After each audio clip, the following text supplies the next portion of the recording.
കുടുംബവഴക്കിനെ തുടർന്ന് വീട് കത്തിച്ച കേസിലെ പ്രതിയെ മണ്ണാർക്കാട് പോലീസ് അറസ്റ്റ് ചെയ്തു. ഇക്കഴിഞ്ഞ ജനുവരി 24-നായിരുന്നു കേസിനാസ്പദമായ സംഭവം. മകന്റെ ഉടമസ്ഥതയിലുള്ള വീട് ഇയാൾ കത്തിക്കുകയായിരുന്നു.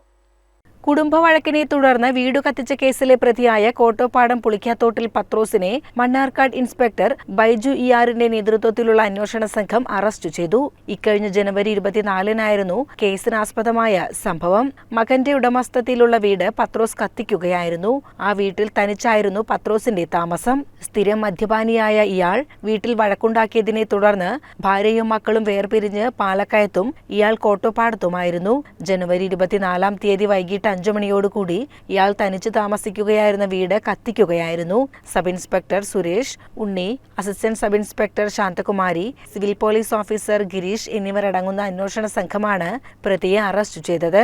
കോടതിയിൽ ഹാജരാക്കിയ പ്രതിയെ റിമാൻഡ് ചെയ്തു. CCN മണ്ണാർക്കാട്.